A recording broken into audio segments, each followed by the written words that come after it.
Steve Harley, Cockney Rebel, Make Me Smile. Oh, come up and see me as well. It's BBC Three Counties Radio. David Fletcher valuing your antiques after 1 o'clock. 08459 455 555 is a number to call now if you want to book your slot with David for when he joins us after the news at 1 o'clock. Now, you know that we love to spotlight local talent here on this programme, especially local authors. Toula Mavridou-Messer, have I said that right? Totally. Toula Mavridou-Messer has received tweets of praise on her writing from Jonathan Ross. He's lived in LA and rubbed shoulders with celebrities. She's got some amazing stories to share. And here's the thing, Toula, I genuinely don't know where to start. Sometimes I get presented with a story. Not only have you given me a lot of homework, because there's 3 books. There's 3 whole books. There's Mortal End, which is your novel. There's A Pocket Full of Posies, which is your alliteration children's book, and a gorgeous photography book called 100% Simply Perfect Photographs. So that was my homework last night. And in the midst of that, trying to work out who Toula is and trying to work out your story as well, at the very top of the notes I was presented, it said you're a very odd human being. That seems a good place to start. It does seem a very good place to start. I think I'm quite normal, but I guess I've done... Those were your words, by the way. Oh, did I say that? Yes. Me. He said you said to my producer Alice that you were a very odd child and a very odd human being. Those were your words. What is it that makes you a bit quirky? Odd child in that I could read and write by the time I was 2 years of age. Wow. So not many children do that. Write as well as read? Yes. Incredible. I mean, obviously wasn't writing big novels, but actually that was what I wanted to do as a child. I wanted to write novels. And I guess as I grew up, I did things that other people weren't doing. Such as at the age of 15 writing a gossip column for Gay News, which not every teenager seems to do. I left school and started doing PR for very big names in the industry, but starting with people like Divine, who obviously, again, not necessarily normal, but working through that to people like Eric Clapton, Shirley Bassey, George Michael. I think I just ended up doing lots of things that most people don't end up doing by chance. Without putting you too much on the psychologist's couch, I'm intrigued to know about your parents and your upbringing, because in order to have that level of freedom of thought and that free spirit, it's got to come from somewhere. Did it come from home? I think it probably did, and that's a really good question. I actually was brought up in care. I was fostered, and so I didn't necessarily have a normal childhood, and I was fostered alongside a child who was a few years older than me, but was a little bit backward in his learning, and whilst he was being taught, I learned, so I was 4 years ahead probably. That makes sense. So you were actually taking advantage of the extra efforts that were being pumped into him. Absolutely. Did you ever find your parents? Yes, I went back to live with my mom when I was 10 years of age. Okay. Just always intrigues me when you have someone like yourself who is, as I say, a free spirit and has been allowed to be a free spirit. And even if you then, fast forward another 20 years, the next 20 years of your life involved a huge amount of free-spirited thinking as well. There's a key day in your life, a day that none of us would want to encounter, when you had a car crash, and then an hour later you had another car crash. Groundhog Day doesn't come close to describing that. Set the context of where that was. Okay, I had suddenly decided I was going to go off on a writer's course. It ended up being in northern Wales because that was the only one that was available at the time I wanted to go. On the way back, I got collected from Euston by a friend, and in Camden Town we got driven into the back of traffic lights. We stopped, the person behind didn't. Right. So that was quite a shock. And then I got back to her house, jumped into my car, got on the M1, and literally the heavens opened and my car aquaplaned at 70 miles an hour into another car and just span, hit the central reservation. And I had a moment where I truly believed this was it, but it wasn't. And I managed to get my car over to the side of the road. The police turned up and he actually fell on the floor on his knees and said, God must have been holding you in his hands. Yeah. And it wasn't until I got out of the car that I could see why he said that. My car was completely written off. And having something like that happen takes away all fear. So I got home and had no fear of writing. I'd always stopped myself when I was writing before because something in me just said I wasn't good enough. At this point, when you think the alternative could be that you'd be lying on a slab in a morgue, you can do anything. I do believe there's an old Chinese saying along the lines of he who has one car accident in a day is unlucky, he who has two. I can't think of the end of the sentence, but I'm sure somewhere there is a proverb along those lines, because you've got unlucky and then you've got basically just ridiculously unlucky. And it's interesting how that would have unlocked in your mind and in your psyche the fear, and enabled you to then go forward and be creative. And actually, you went to LA shortly after, didn't you? I did. I had a funny year where lots of big things happened, that being one of the main ones.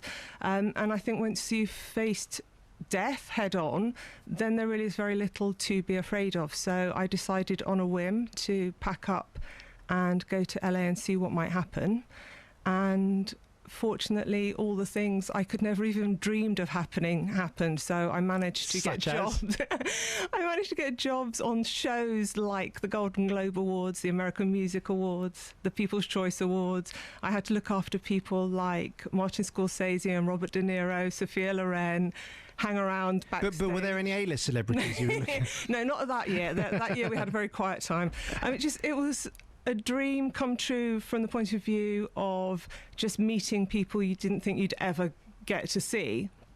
Obviously, those people are no different to any of the rest of us. They're all doing a job. So I understood that, but it was just nice to be able to see people that my mum would know. And all along, were you still driven by this sense of you were leading a lucky life? You'd used up 6 of your lives. This was your 7th one, and you were going to live your life to the full in almost in an excessively pleasurable way.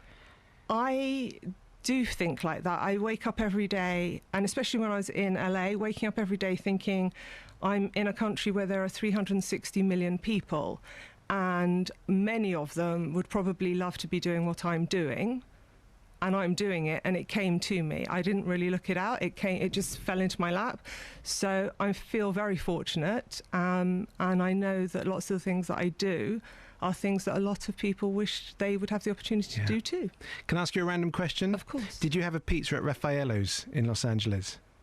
I didn't eat carbs at that point, so probably not. I didn't really. Best. Now I can say I'm sorry. I can say the best pizza in the world because they're in Los Angeles, so technically I don't have to worry too much about balance. Raffaello's pizzas in Hollywood. My word.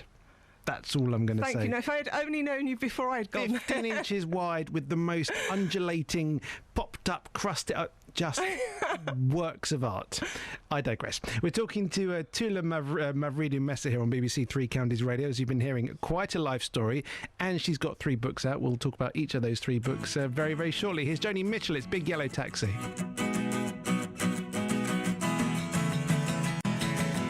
Counties Radio. Okay, Toula Mavridou-Messer. I see, Mavridou. I seem to not tire of saying your name. I don't know why. It's sort of got a certain glamour to it that I'm enjoying. I think we should just go through these books one by one because that's the best way to do it. Let's start with the easiest one, the photography book. 100% Simply Perfect Photographs. A lot of photographs in there from your time in America. And you preface the book by saying you never really care too much about how you take your photographs. You're not worrying about all the technicalities. And yet here are these absolutely stunning photos. I think you say you've got about 50,000 of them that you need to make your way through. When did your love of photography first surface? I thought it was when I bought a second-hand camera off a photographer in LA, but my mum seems to think I always had a kind of interest in photography and art and things like that. I think in America it's really difficult to take a bad shot of scenery. It's so beautiful, it's incredible. I don't really spend too much time on the technicalities because I don't know them. I don't know really how to use a camera in the way that someone who's done a degree in photography might use it. So I just want to get a really good shot. And although it may seem disparate to have a photography book, a children's book, and a pretty spooky Halloween gripping thriller kind of book, actually my little pet theory on this is that they are all linked in one way, and that is that they're all you trying to find A, your voice, and B, trying to articulate the way you see things, literally through the photographs, through the characters in your book. Am I veering on the right track? You're absolutely spot on, of course. They all come from me, and whether anyone else reads them, enjoys them, likes them, the bottom line is I enjoyed creating them, so they are definitely all of me. The photography is how I see the world. The alliteration book, which I absolutely adore, is what I do instead of doodling. So people might do little flowers or whatever. I sit there writing words because that's all I've ever done. I use words. And the scary novel, I guess, is me getting nightmares out of my own head and onto pieces of paper. Channeling things through your own system. The alliteration book, I love alliterations. I tend to do them a lot subconsciously and without realising when I'm on air. This book is an A to Z of alliterative stories. Have you got one of the shorter pages to read? I don't know, maybe I think G was quite short, or just to give a sense of this book, of how you created pages rammed full of words with the same letter. I will give it my best shot. This is the first time I've read it out loud. So it's Gregory gives great gifts. Gregory gives great gifts. Gift giving gives Gregory great gratification. Gratuitously, Gregory gives gratuities gratefully, granting golden giveaways generously. Getting gifts gives Gregory goosebumps. Getting gifts greatly grieves Gregory. Giving gifts gladdens Gregory. Glibly, Gregory's girlfriend Glenda gave Gregory glorious gift-wrapped goodies. Gregory gasped, grasping Glenda gravely. "Glenda, go!" groaned Gregory. Gobsmacked, Glenda growled, "Go?" Grouchy Gregory grunted, "Get gone!" Glenda guiltily gated gateward. Now here's the question, Toula. What is an alliteration? I didn't quite get it there. It couldn't by any chance be all the words starting with the same letter by any chance. It could be. Well, you know, Thank you for finding that out. If there's one person in Beds, Hearts and Bucks now who doesn't know what an alliteration is, then they weren't listening carefully to you. So this Mortal End book, you've had it in you for the best part of, well, you've originally finished it in 2003, so it's been around for 12 years. You then constantly tried to finish it, and in the end took it to LA and finished it there, and now here it is published. There's a couple of key themes in this book, and you say it's all about channeling, you know, your own self and your own story. One of the things is you've got a hero who is fundamentally very flawed in the book. This notion of does the fact that we're flawed impact on the way people perceive us? Is that something you've had on your mind for a number of years? Wow. I guess I have to say yes. It's not something I necessarily am that conscious of, but for the fact that I wrote a book with that kind of a character. How do we pronounce his name, by the way? Enos. I'm so glad you said that, because I wasn't sure by the spelling. I can tell lots of people have trouble with his name. Aenus. Yes. Okay. Enos, thank you. So I can now say it on air. And I found Enos's name in a list of angels' names. Just to put that straight. He's very flawed, and he's doing his best, and he wants to do well for everyone around him. And I think that pretty much sums up most of us. We're all slightly flawed. Yes. Life throws all sorts of things at us. Most of the time, we're absolutely doing our best, whatever that is, and we are trying to help those people that we love and care for and come into contact with. Yeah. And I think to have a main character who's not a knight in shining armour, who's very handsome, is the way forward for me, because I believe in him. There's a very strong theme of evil in the book, and many authors have tried to approach the question of evil and look at where it comes from. And in this book, evil kind of comes from circumstance rather from within. Have I articulated that correctly?